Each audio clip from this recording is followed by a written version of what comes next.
Okay,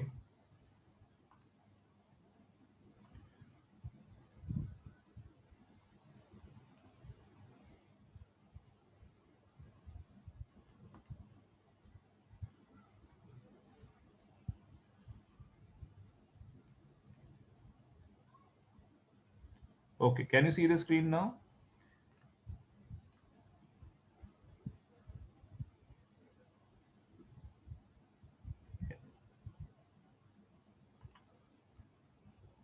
So today we'll be starting with work of glaciers.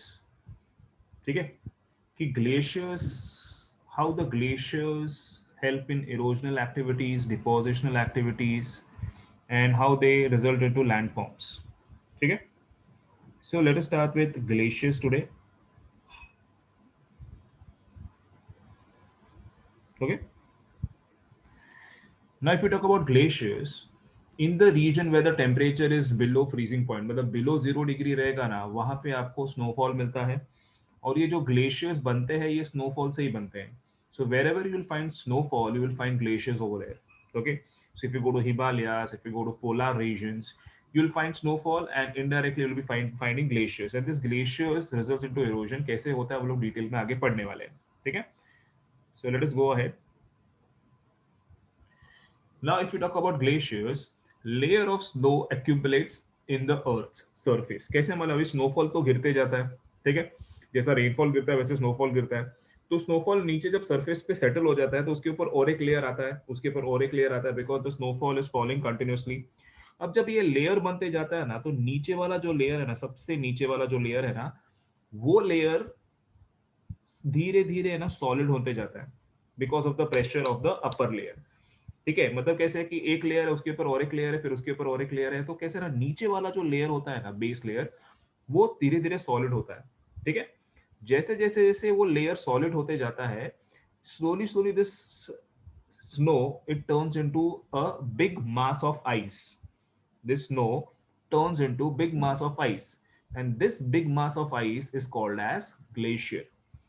ठीक है, this big mass of ice is called as glacier. ठीक है, अब ये glacier जो है ना, they are very heavy and they are slow in nature. ठीक है, रिवर से स्लो है, बट रिवर से ज्यादा इरोजन करता है। याद रखना, रिवर से स्लो है बट रिवर से ज्यादा इरोजन करता है ये ग्लेशियर। ठीक है, now if you take an example, ये एक इस एक्सप्लेनेशन के साथ हम लोग समझते हैं। Now, if you see this white thing which is going down, that is glacier. And if you see the glacier when it is going down through the slope, it is eroding the surface of the earth। दिख रहा है आपको, नीचे से बहुत सारे debris भी निकल के जा रहे हैं। ठीक है, so because of the pressure and because of the movement due to slope of the land, the glacier is moving downwards, and when the glacier is moving downwards, it is eroding the surface slowly। ठीक है, तो साथ में देखो नीचे sediments और stones pebbles ये सब लेके जाता है। Okay, now please switch off your cameras. Yeah, glacier starts moving slowly along the slope. मैंने बोला ग्लेशियर एकदम स्लोली मूव होता है, फास्ट नहीं होता है, because of its weight. Now what will happen if you see over here, बहुत सारे इरोजनल एक्टिविटीज हो रहा है नीचे का। देखो जो सरफेस है इट इज गेटिंग इरोडेड। ठीक है, बहुत सारे जो ग्लेशियर का जो पार्ट है देखो क्रैक्स के अंदर एक्यूमुलेट भी हो रहा है, और वो साथ में क्या कर रहा है, डेब्रिस को भी लेके जा रहा है। लेकिन क्या होता है ना, after some time when the season changes, ठीक है, when it turns into winter into summer, जब सनरेज का इफेक्ट ज्यादा होता है, so what will happen, the glacier will start melting. the glacier will start melting and it will evaporate, and after some time it will disappear, और सिर्फ नीचे का जो इरोडेड मटेरियल्स है वही आपको दिखेगा। ठीक है, and this eroded materials they turn into different type of landforms in future, जो हम लोग आगे पढ़ेंगे। ठीक है, तो ग्लेशियर का ये जो वर्क है, ये इरोजनल, डिपोजिशनल और ट्रांसपोर्टेशनल, ये ज्यादातर किधर होता है, स्नोफॉल एरियाज में और माउंटेनस एरियाज में। And because of the help of the slope, when the glacier moves downwards, it erodes the particles। ठीक है, Rehan switch off your camera. Okay, next we come to If you talk about, yeah, like the river, a glacier too carries out the work of erosional activities. Yeah. So work of erosional activities transportation and deposition. तो ये लोग जब erosion करते हैं तो क्या landform बनता है, ये लोग जब ट्रांसपोर्टेशन करते हैं तो क्या लैंडफॉर्म बनता है, ये लोग जब डिपोजिशन करते हैं तो क्या लैंडफॉर्म बनता है. Late us understand that. ठीक है. Now if you talk about glacier moves with a different velocity. Yeah. Glacier moves at a different velocity daily ranging from 1 centimeter to 1 meter. Please write this point in your notebook because this will come in objectives. Glacier moves at a different velocity daily ranging from 1 centimeter to 1 meter. ठीक है, ये उसका speed है, ये उसका quantity है. Next if you talk about glacier, तो glacier में कैसा है ना, जैसा सी बेड, जैसा रिवर बेड होता है, जैसा ट्रिब्यूटरी होता है रिवर का, वैसे भी ग्लेशियर का भी ट्रिब्यूटरी होता है और ग्लेशियर का भी बेड होता है. तो यहाँ पर अगर आप देखेंगे तो if you see the bank of glacier which is pointed over here, और आपको सामने दिख रहा है this is the bed of glacier, जहां से वो ग्लेशियर मूव होता है, ऊपर से चालू होता है और नीचे तक जाता है. ठीक है. तो अभी वो मूवमेंट आपको दिख नहीं रहा है, बट यहाँ से ही वो ग्लेशियर चलाता है. ठीक है. Though its velocity is less, the mass of the ice is more, and hence the glacier erodes its own banks. मतलब जैसा वो बैंक के ऊपर से जा रहा है तभी वो उसको इरोड करता है. हमने वो वीडियो में देखा है. ठीक है. ओके, आगे बढ़ते हैं. Next is the erosional work of glaciers produces landforms like. अभी ये लैंडफॉर्म्स ध्यान से सुनना, देखना, तो आपको समझेगा. सबसे पहला है सर्क. सर्क मतलब कैसा है ना कि आपके घर पे देखो ना एक इजी चेयर होता है जिसपे आप बैठते हो, जो सेमी सर्कल होता है. तो वैसे ही है ना एक लैंडफॉर्म माउंटेन्स के बीच में बनता है. अब ये क्यों बना है, बिकॉज मालूम है वहां पे से ग्लेशियर बार बार जा जाके वहां पर के एरिया को इरोड कर करके वहां पे एक ऐसा डिप्रेशन बनाया है. ठीक है, जिसपे वो देखो वो पूरा स्क्वायर पॉइंट आउट कर रहा है, दैट इज अ सर्क. ये आपको माउंटेन्स के बीच में दिखेगा. ठीक है. It looks like an easy chair. If you have seen easy chair तो उसको भी कैसा एक छोटा सा एक बेंड होता है जिसमें आप लोग बैठते हो. तो इधर भी ऐसे ही बनता है बिकॉज ऑफ कंटिन्यूस इरोजन. ये हो गया एक. ठीक है. नेक्स्ट इज, ये हो गया सर्क. सर्क बोलेगा तो steel amphitheater shaped hollow occurring at the upper end of mountain valley, especially one form the head of a glacier or a stream. ठीक है. मतलब हेड बोलेगा तो कैसे है ना कि वहां से या तो ग्लेशियर स्टार्ट होता है और वहां से एक रिवर स्टार्ट होता है. ठीक है. इसके बाद में द नेक्स्ट वन इज एरिड्स. एरिड्स मतलब क्या मालूम है, can you see this zigzag line of the mountain top में दिख रहा है आपको, ऐसा जिगजैग जा रहा है, that is called as arete. अभी एरिड कैसे बना मालूम है कि दोनों साइड माउंटेन का दोनों साइड में इतना इरोजन हो गया है कि दोनों साइड में स्टीप स्लोप हो गया है, और ऊपर देखो एक ऐसा पॉइंट, ऐसा एक लाइन जैसा निकल के आके दिख रहा है आपको, वो that is called as arete. ठीक है. या एरिड के बाद में next one is horn. Horn बोलेगा तो कैसे मालूम है क्या आपको, कैसे एनिमल्स को हॉर्न होता है, या आपने हैरी पॉटर मूवी देखा है तो उसमें कैसे है कि वो एक विजर्ड का हैट होता है तो उसको कैसे ऊपर एक पॉइंट होता है. तो can you see that point up, mountain के ऊपर का जो पॉइंट दिख रहा है आपको, वो पॉइंट को लोग बोलते हैं हॉर्न. अब ये भी क्यों हुआ है, because of glacier moving from all the sides. जब ग्लेशियर दोनों साइड से नीचे आता है ना, वो दोनों साइड से इरोड करता है और ऊपर एक पॉइंट शेप आता है, उसको बोलते हैं हॉर्न. ठीक है.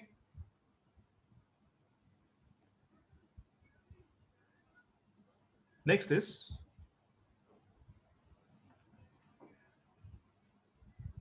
Next is you shape valley. जैसा रिवर्स वी शेप वैली बना रहा था, यहाँ पे यू शेप क्यों बन रहा है, बिकॉज मैंने अभी बोला था ग्लेशियर का जो वेट है, ठीक है, वो बहुत ज्यादा है, तो वो बहुत डेप्थ तक इरोजन करता है. ठीक है. तो यहाँ पर कैसे यू शेप वैली फॉर्म होता है, because of glacier moving in between. Okay.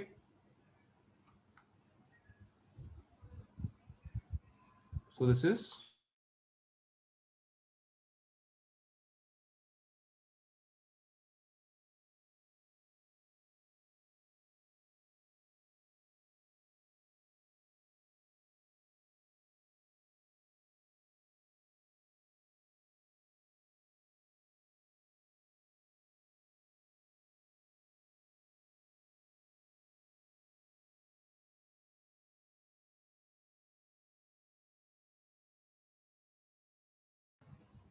Yeah.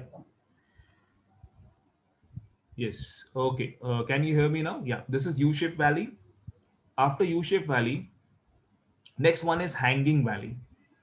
ठीक है, hanging valley मतलब क्या? Hanging valley is a tributary valley that is higher than the main valley.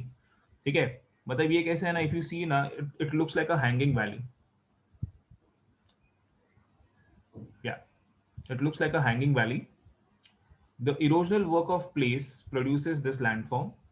Okay, मैंने जहाँ पे पॉइंट आउट किया है वो इमेज में, that is a example of hanging valley if you see over there. मतलब ये माउंटेन के बीच में बन रहा है. समझ में आ रहा है? इसके लिए इसको हैंगिंग वैली बोल रहा है. ये ना नीचे है ना बराबर से ऊपर है, ये हैंग हो रहा है. Okay, so this type of valley is called as hanging valley. Okay, क्या हैंगिंग वैली कैसे बनता है मालूम है क्या? जब माउंटेन के अंदर से ग्लेशियर मूव होके माउंटेन के बीच में से इरोड करता है. When the glacier is moving inside the mountain, ठीक है, बिकॉज बहुत सारे माउंटेन्स में कैसे है कि देर is a cave shape thing. तो उसमें से जब ग्लेशियर मूव होता है और उसमें से जब वो इरोड करता है तो वो बीच में से एक वैली बनाता है. ठीक है, उस वैली को बोलते हैं हैंगिंग वैली. ठीक है, उस वैली को बोलते हैं hanging valley. Next is roche mountains. इसको शीप बैक भी बोलते हैं. ठीक है, if you see this mountain over here, आपको एक छोटा सा एक माउंटेन दिख रहा है, तो ये कैसा, देखो ये एक बैक, अपना शीप का कैसा बैक होता है उसकी तरह दिखेगा आपको ये. ठीक है,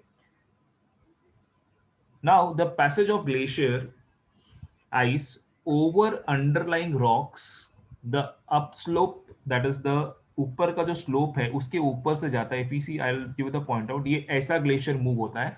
जब ये ग्लेशियर ऐसे मूव होता है ना, it erodes the upper layer of the rock और वो ऐसा एक शेप देता है. और इस टाइप के माउंटेन को बोलते हैं रॉश माउंटेन. ये माउंटेन बहुत छोटे होते हैं.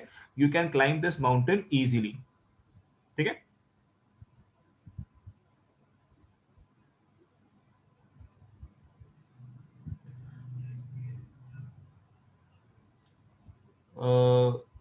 Jay, what is the doubt? Jay from Ghatkopar. What's your doubt?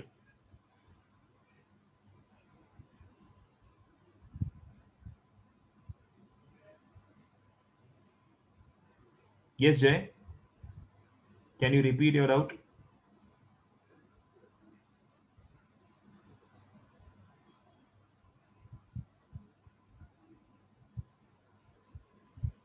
Okay. I will revise this landforms again, so don't worry. If you reply now, you will not understand the lecture. So don't worry. I'll be explaining this landforms again. So don't chat now. If you chat now, it will be your loss. So just attend the lecture and we'll clear the doubt later on. ठीक है?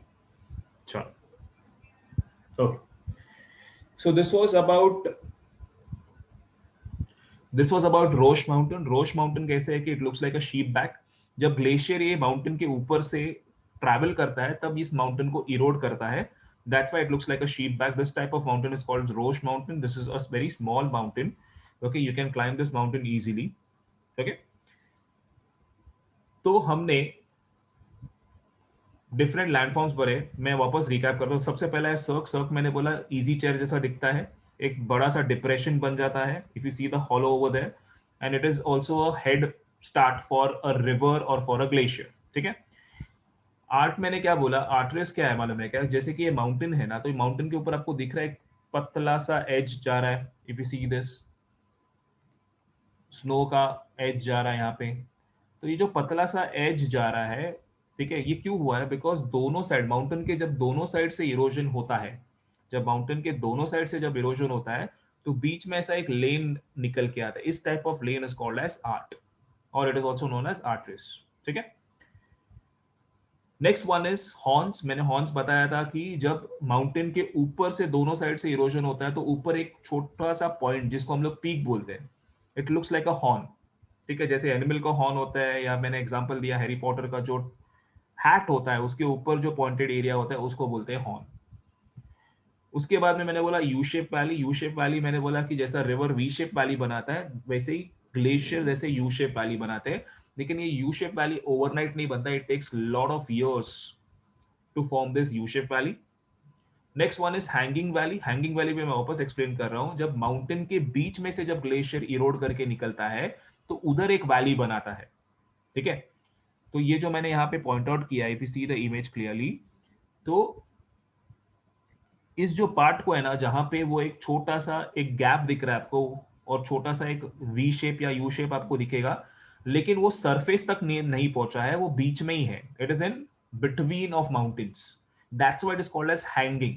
Hanging मतलब क्या है, ना आप पूरी तरीके से ऊपर हो ना आप पूरी तरीके से नीचे हो, pure hanging, that is called as hanging valley. अभी यू शेप वैली में आपने देखा नीचे सरफेस को टच हो रहा है, सरफेस भी आपको दिख रहा है, बट हैंगिंग वैली में आपको सरफेस नहीं दिख रहा है, it is between the mountains, समझा, ठीक है। और next one is roche mountains, it is also known as sheep backs.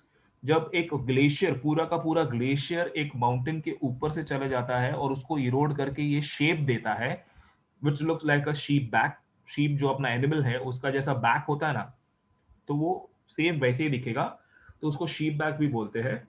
तो this is an example of Roche mountains. ये आपको हिमालयाज के आसपास में या यूरोपियन कंट्रीज में एल्प्स के आसपास में आपको बहुत दिखेगा, ठीक है।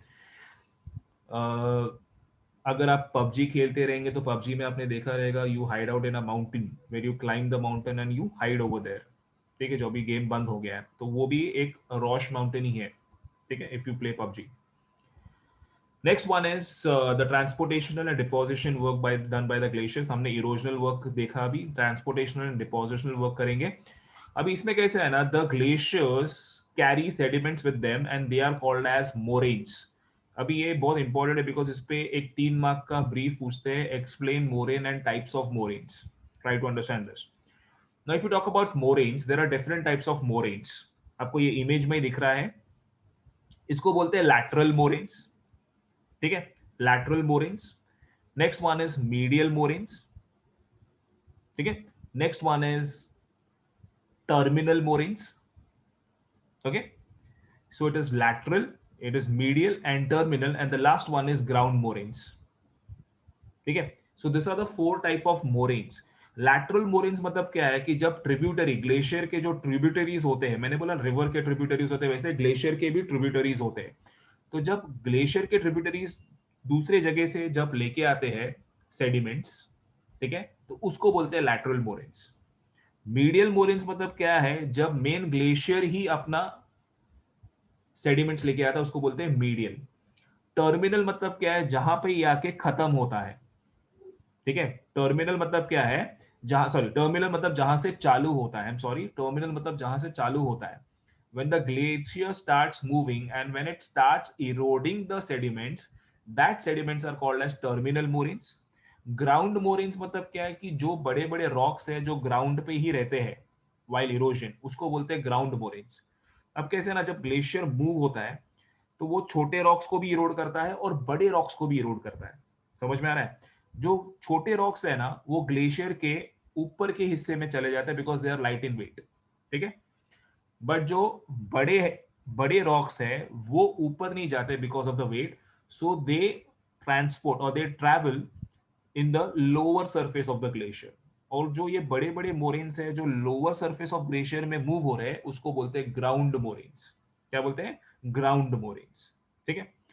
तो मीडियल हुआ, लैटरल हुआ, ग्राउंड हुआ और टर्मिनल हुआ, ठीक है। तो अगर क्वेश्चन आया व्हाट इज मोरेन, तो आपको लिखना है the sediments which is brought by the glacier is called as moraines, ठीक है। Depending on the location of the deposits, moraines can be divided into, the first one is terminal, the next one is medial, the next one is ground and the last one is lateral, ठीक है। Now, the deposition of work of glaciers produces landforms like drumlins. Can you see the image? उधर आपको वापस दिख रहा है एक छोटा सा एक डोम शेप में दिख रहा है उधर सामने, वो जो डोम शेप में बना है ना उसको बोलते हैं ड्रम्बलिन्स। ये ड्रम्बलिन्स ये कैसे बनते हैं, because of the glacier moving on the surface, मतलब उसके ऊपर से जा रहा है और उसको ये शेप दे रहा है, समझ में आ रहा है। तो ये ड्रम्बलिन्स का एग्जाम्पल है। ठीक है। Hills form due to deposition of moraines are called as drumlins, ये छोटे छोटे हिल्स हैं, ठीक है, and they are egg shaped, they are egg shaped, ठीक है। एग को जब आप बीच में से काट के उसको रखते हो ना, तो कैसे दिखता है ना, वैसे है, they are called as egg shaped. Okay, next one is if there are many hills together then they are called as egg basket। क्या बोलते हैं उसको? Egg basket. अगर एक रहेगा तो उसको एग शेप ड्रम्बलिन बोलते हैं, अगर बहुत सारे रहेंगे तो उसको एग बास्केट बोलते हैं। This is a term which is used for it. इसके अलावा आपको एस्कर्स भी दिखेंगे, narrow long wind winding ridges produce through deposition of moraine is called as eskers. Can you see this? यहाँ पे बहुत सारा डेब्रीज डिपॉजिट किया हुआ है और ये जो शेप लिया है इसको बोलते हैं eskers. This is a shape of esker, ठीक है। तो डिपोजिशन से ड्रम्बलिन्स और एस्कर्स बनते हैं, इरोजन से hanging valley, U shape valley, aretes, horn और सर्क बनता है, ठीक है। तो ये जो चीजें ये ग्लेशियर से बनते हैं and you can see this. अभी आपको कैसे ना, इमेज में आपको उतना क्लियरली नहीं समझेगा, but when you go practically, if you go practically near snowfall areas और Himalayas, there you can see all this type of landforms, ठीक है। तो ये था ड्रम्बलिन्स और एस्कर्स के बारे में। Now in India the work of glaciers can be seen in Himalayan regions, ठीक है। और उसके अलावा you can see the work of glacier at sea level in polar regions, that is north pole and south pole. तो India में आपको Himalayas में देखने को मिलेगा, आपको पोलर रीजन्स में जाने का जरूरत नहीं है, ठीक है। अब ये था ग्लेशियर के बारे में। अभी आगे बढ़ते हैं the third type of erosional, that is agents of erosion, ठीक है। द एजेंट्स ऑफ इरोजन का जो थर्ड टाइप है वो है wind erosion. Now wind is a gaseous form. अभी तक हम लोग कैसे है कि लिक्विड फॉर्म और सॉलिड फॉर्म के बारे में पढ़ रहे थे। Now wind is a that is gaseous form. Now let us understand how wind performs is erosional activities. The movement of air is called as wind.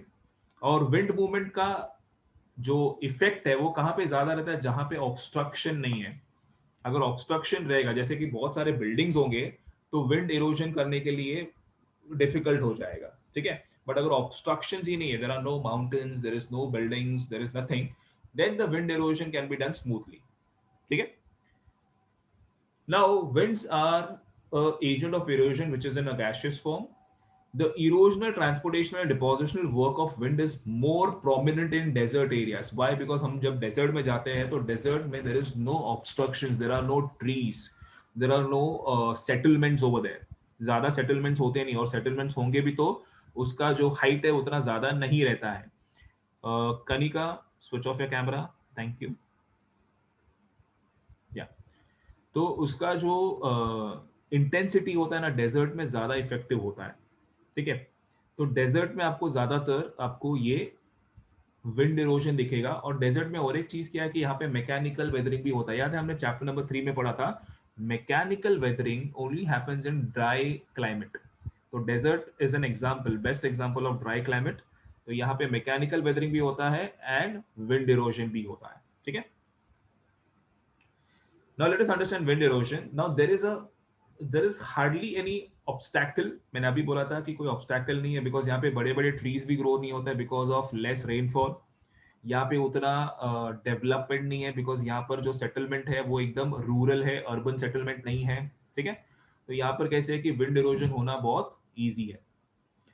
Now the sand particles also get transported along with the wind. अभी wind जा रहा है तो अकेला नहीं जाता है, साथ में सैंड भी लेके जाता है और दूसरे जगह पे जाके डिपॉजिट करता है। और जब दूसरी जगह पे जाके वो डिपॉजिट करता है ना, तभी नए नए लैंडफॉर्म्स बनाता है, ठीक है। Now they are carried over a longer distance and get deposited where the speed of the wind decreases. जहां पे ऐसा लग रहा है कि विंड का स्पीड कम हो जाएगा, either by the obstruction or either by the weight of the sediments carried. तो विंड अगर रुक गया तो वहां पे सेडिमेंट्स भी रुक जाएगा, ठीक है। Now in this way the wind does the work of erosion, transportation and deposition. अभी wind carry small sand particles, small pebbles, pebbles मतलब छोटे छोटे पत्थर, ठीक है, along with it, and this leads to various landforms, ठीक है। अभी वो लैंडफॉर्म्स देखते हैं धीरे धीरे करके विंड से। कौन सा सबसे पहला है? Mushroom rock. If you see this image clearly, इसको बोलते हैं मशरूम रॉक। सर ये कैसे बना, ऐसा शेप कैसे आया? आपको मैं अभी एक्सप्लेन करूंगा, ध्यान से सुनना। जब विंड फ्लो होता है, जब विंड फ्लो होता है या विंड ब्लो होता है, तो विंड के अंदर है ना सेडिमेंट्स होते हैं। क्या होते हैं? Sediments, sand particles. ठीक है। अब उसके अंदर है ना बड़े बड़े स्टोन्स भी होते हैं और छोटे छोटे सैंड पार्टिकल्स भी होते हैं। क्या होते हैं? बड़े बड़े स्टोन्स भी और छोटे छोटे सैंड पार्टिकल्स भी। अब जो बड़े बड़े स्टोन्स है ना, वो विंड में है ना नीचे के तरफ होते हैं, क्योंकि उसका वेट ज्यादा है ना, तो वो ऊपर नहीं जाएगा, वो विंड में नीचे के तरफ होगा। और ऊपर क्या रहेगा? Sand particles. Now try to imagine, जब ये विंड एक रॉक को कोलाइड हो रहा है, जब ये विंड एक रॉक को कोलाइड हो रहा है या उसको इरोड कर रहा है, तो ऊपर विंड के ऊपर के हिस्से में तो सैंड पार्टिकल्स है, बट विंड के नीचे के हिस्से में पेबल्स है। अब मेरे को बताओ, ये बड़े बड़े पेबल्स ज्यादा इरोजन करेंगे कि कम इरोजन करेंगे? जरा चैट में मेरे को रिप्लाई करो। This pebbles will erode more or less? More, correct. It will erode more. तो अभी आप इमेजिन करो, जब विंड एक रॉक को इरोड करके जा रहा है, तो ऊपर इरोजन ज्यादा होगा कि नीचे इरोजन ज्यादा होगा रॉक का? यस, ऊपर इरोजन। यस, नीचे इरोजन होगा, करेक्ट। इसके लिए आप वो रॉक को देखो, रॉक को नीचे से ज्यादा इरोड किया हुआ है, ऊपर उतना इरोजन नहीं हुआ है। नीचे से देखो वो पतला है। Why it is thin from down? Because नीचे से ज्यादा इरोजन हुआ है। So when the wind is blowing ना, अगर पेबल्स होगा नीचे ना, तो जब पेबल्स इरोड करते हैं ना, तो ऐसा शेप हो जाता है रॉक का। It looks like a mushroom, that's what is called as a mushroom rock. और धीरे धीरे क्या होता है, नीचे का इतना इरोड हो जाता है कि ऊपर का हिस्सा गिर जाता है नीचे। ठीक है। तो this is an example of mushroom rock. ठीक है। Is my voice breaking? If my voice is breaking for a particular person, please log out of the lecture and log in back. You have an internet issue. ठीक है? Yeah. So this leads to formation of mushroom rock. ठीक है? In area where isolated rock peaks are exposed to the surface and this type of rock structures are formed. ठीक है, तो आगे निकलते हैं। ये मैंने पूरा एक्सप्लेन कर दिया आपको, इसीलिए मैंने बोला नीचे वाला हिस्सा उसमें ज्यादा इरोजन हो गया है। Okay. Next is deflation Hallows. Deflation Hallows, deflation का मतलब है,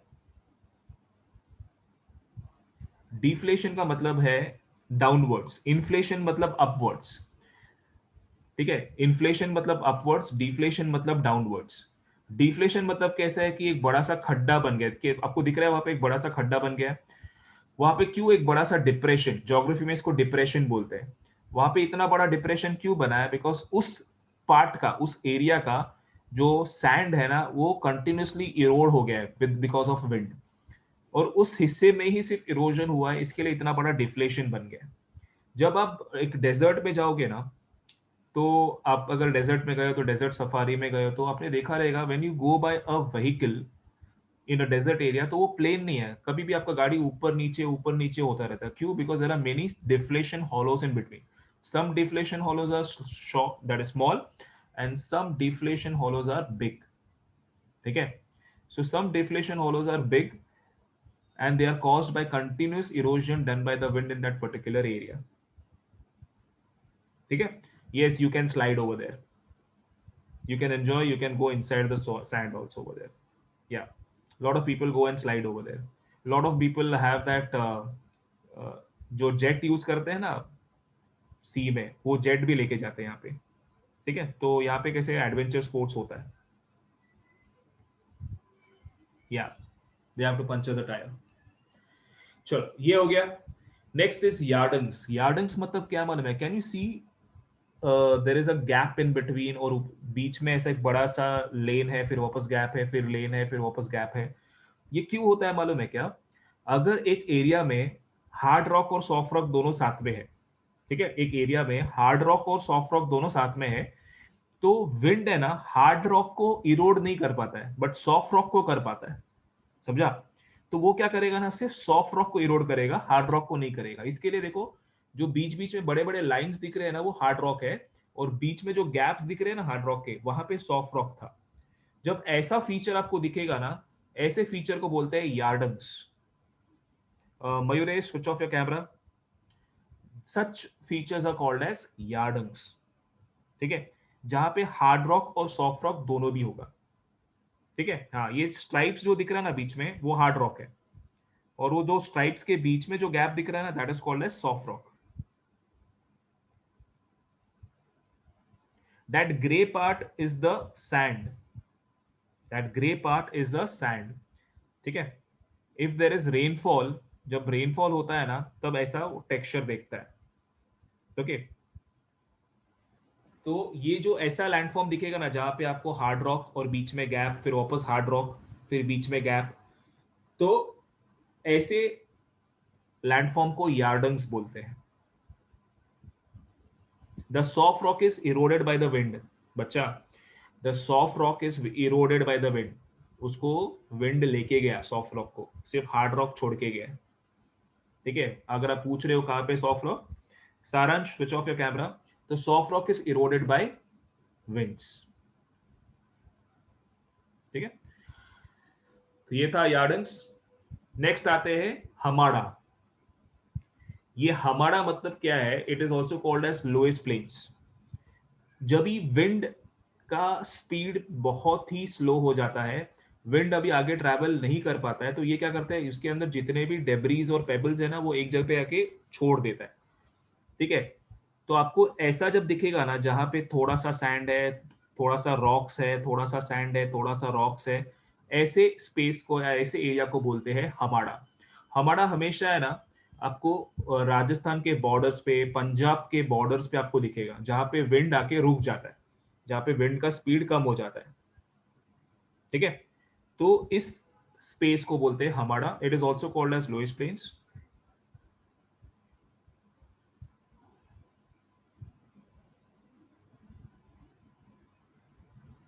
ठीक है, next is depositional work by the wind. इससे क्या बनता है? Now sand particles that blow with the winds are of different shapes and sizes. ठीक है, those particles which are very fine are carried to large distance. जो एकदम पतले हैं, उसको कैसे है कि वो बहुत ज्यादा टाइम तक ट्रैवल होता है, बट जो हैवी पेबल्स है, हैवी रॉक्स है, वो ज्यादा टाइम तक विंड कैरी नहीं कर पाता है, तो वो क्या करता है, बीच में ही उसको डिपॉजिट कर देता है। अभी विंड का भी कैसा है कि विंड का भी एक कैपेसिटी होता है। ठीक है, छोटे छोटे जो स्मॉल पार्टिकल्स है, उसको ज्यादा टाइम तक वो ट्रैवल कर सकता है, बिकॉज वो लाइट है। बट जो हैवी रॉक्स है, हैवी पेबल्स है, उसको वो ज्यादा टाइम तक वो ट्रैवल नहीं करा पाता, या उसको ट्रांसपोर्ट नहीं करा पाता, बिकॉज वो हैवी है, सो वो डिपॉजिट कर देता है बीच में। ठीक है, so deposition, so this sand particles gets deposited in desert and semi-arid regions. As a result, specific landforms are formed. सबसे पहला है sand dunes. Sand dunes मतलब क्या है? It is a heap of sand collected at one place.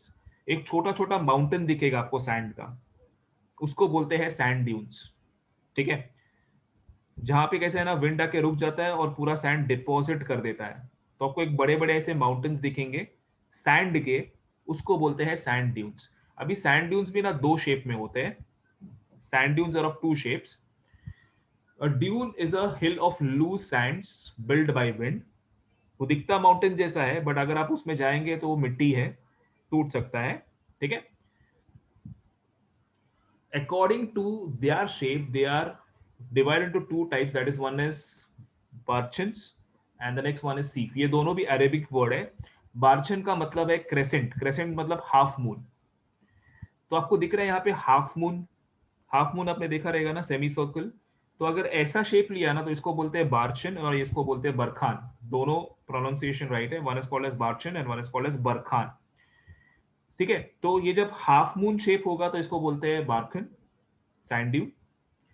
और अगर ये ऐसा बीच में दिख रहा है आपको, स्ट्राइप्स है, अगर ऐसा स्ट्राइप्स आपको बीच में दिखाना, तो इसको बोलते हैं सीफ। सीफ इज एन अरेबिक वर्ड जिसका मतलब है स्वॉर्ड, तलवार होता है ना, तलवार, तलवार को सीफ बोलते हैं वहां पे अरब में।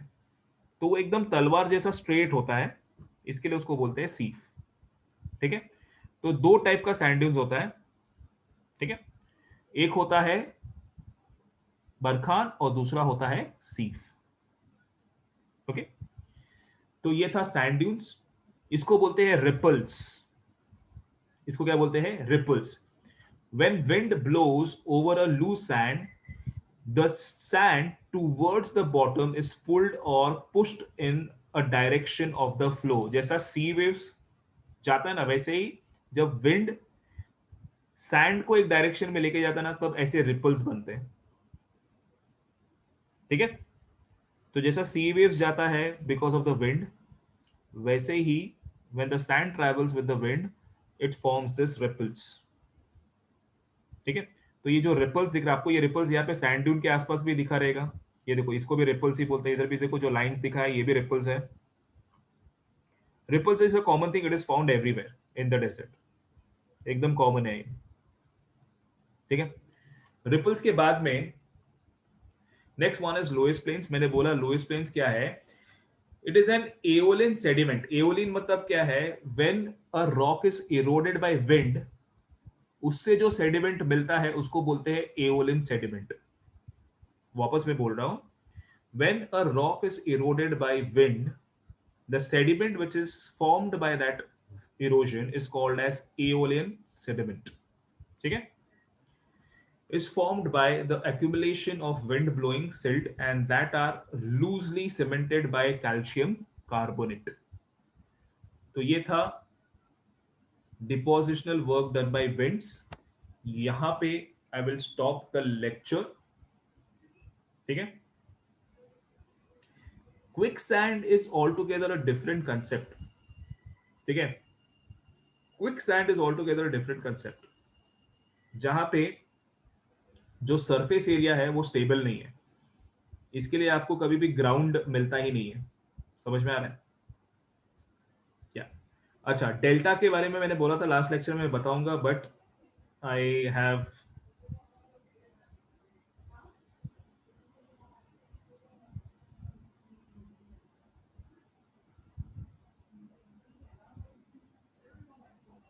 ओके, डेल्टा के बारे में मैंने बोला था, बट मैं लास्ट लेक्चर में आपको मैं बताऊंगा। सॉरी, इसके नेक्स्ट लेक्चर में आपको मैं डेल्टा के बारे में बताऊंगा। I forgot to talk about delta. तो डेल्टा मैं नेक्स्ट लेक्चर में बताऊंगा, don't worry. The lowest plains are exactly found near the borders of desert area। तो राजस्थान और पंजाब के बीच में अगर आप बॉर्डर पे जाएंगे ना, तो आपको बहुत सारे लोएस्ट प्लेन्स दिखेंगे। ठीक है, लैटरल मोरेन मतलब मैंने बोला था कि जब छोटे छोटे ट्रिब्यूटरीज होते हैं ना ग्लेशियर के, वो जब बड़े ग्लेशियर को मिलते हैं, तो वो जो मोरेन लेके आते हैं ना, उसको बोलते हैं लैटरल मोरेन। ओके रोहित, जब छोटे छोटे ग्लेशियर्स बड़े ग्लेशियर को मिलते हैं और वो जो सेडिमेंट्स लेके आते हैं, उसको बोलते हैं lateral moraines.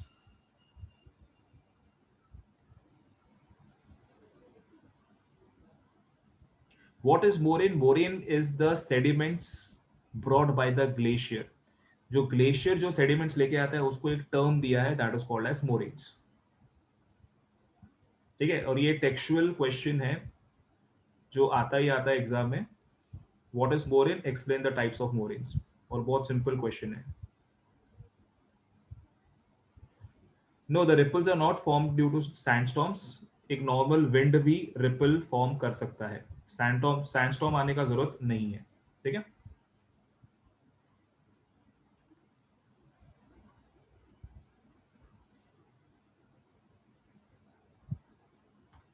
Okay, so will and the lecture over here.